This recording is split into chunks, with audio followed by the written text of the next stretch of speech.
We put down these railroad ties. They're Scene Master plastic ties. There's 30 in a package. I've got 2 packs. And what I do with them before I use them is I spray them with this Rust-Oleum camouflage brown.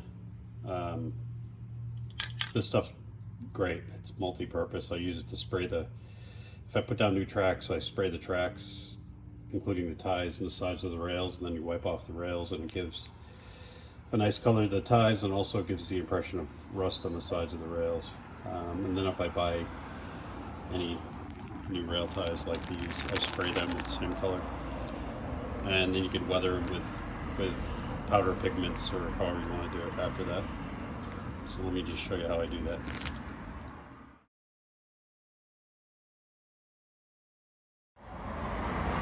Each pack comes with 2 cards of ties, and I spray them outside. Just if you're doing them inside, obviously use ventilation and masks. Even if you're outside, just I'd avoid the spray paint fumes. It's more harmful than I think we realize. So I usually keep the can about 6 inches or so away. I can just some quick back and forth passes. You can do it with an airbrush. To me, when you're dealing with things like railroad ties, this works perfectly fine. Just get it from different angles.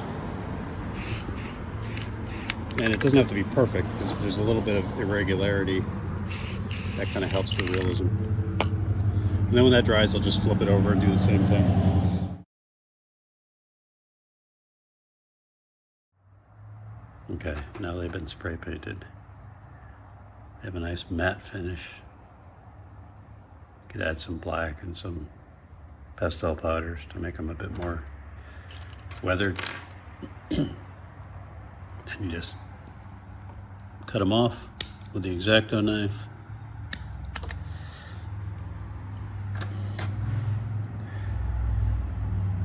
And that's what they look like. A bit of trimming.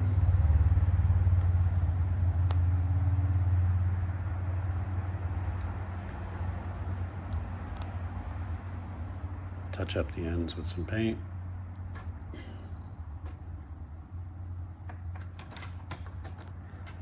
You can stack them along the track, put them on the back of trucks, etc.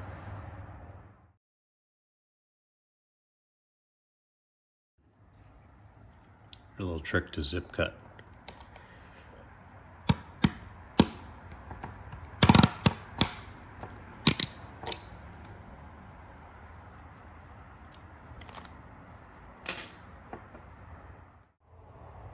There's 60 ties, 2 packs of Scene Master. Just got to dip the ends in paint. Once you cut off those little bits, it leaves exposed plastic. So I'll show you how I do that.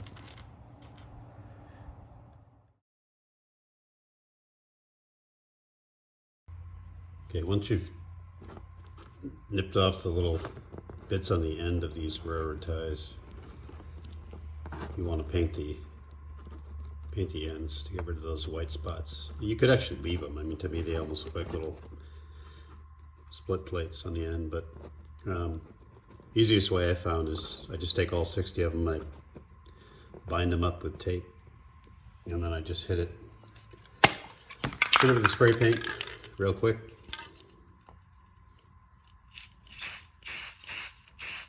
Doesn't take much. Make sure you get all the ends. And flip it around.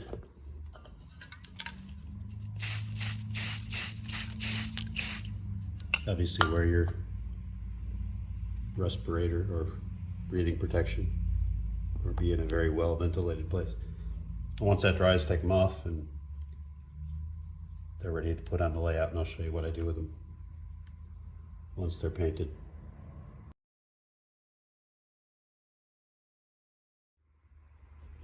Now this is an optional step. I use Vallejo pigments, powdered pigments. You can get these in sets of various colors. This one came with, I think, black, brown, yellow, and kind of an off-white. Because these are a little tacky anyway, because I just painted them, if you really just, you know, you can kind of liberally apply, this is black, and then what it gives you is a bit of a kind of a spotty black effect. I mean, just, I go all over them, and then you could, if you wanted to seal that in, spray it with a dull coat. I use Tester's dull coat, which is probably the most common. Excuse me while I get that. Spray lacquer dull coat. And anytime you're using these weathered pigments, if you do a blast over that, that'll seal it in. So if you're handling it, but I'm just going to place these along the side of the tracks, so I probably won't dull coat them. But just take your black pigment powder and just go liberally over them, tap it in, and it'll give little black areas on the dark brown paint, which gives it a bit more of a realistic look. So an optional step to give you that little element of realism.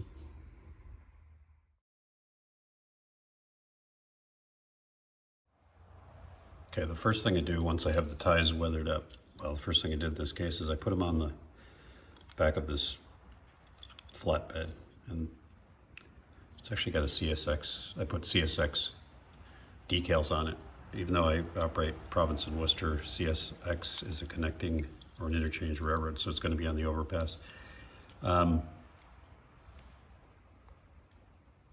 These ties, they're not square, they're rectangular, so you got to keep that in mind. So usually when they stack ties, they lay them with the long side down.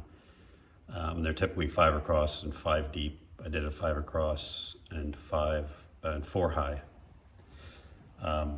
just so I can keep more ties for putting along the side of the rails. If you look at this prototype photograph, you can see it's 5 by 5, and there are tie end plates. You could actually paint those on if you wanted to with like a silver paint. I'm just going to leave them like this. So once they're weathered, I stacked them up, and I actually used a liquid CA glue to hold them together. And then I used gray thread, basic sewing thread, to first put a strap across the middle. You can see in that prototype photograph, they're usually strapped in the middle around the bundle.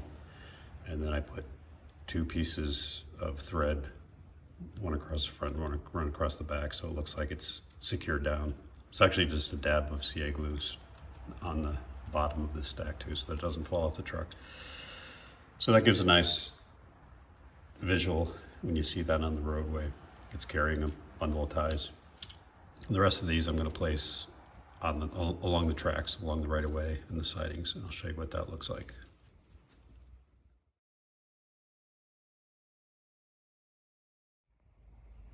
So here are the ties placed, just to give it some visual interest. That's the main line there, parallel with that siding to the cold storage. There's a few there. There's the truck with the ties on the back. There's no right way to do this. I mean, if you look at the prototype, they usually just throw bundles along the side of the rail where they intend to do some replacements of ties. So in this case, these are all new ties. You could weather them to make it look like they're rotted ties that have been replaced, but these are all essentially new ties.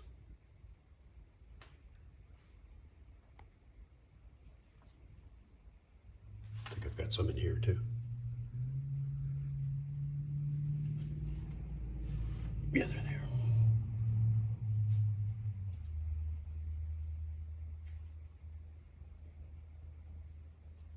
So that's the tie detailing.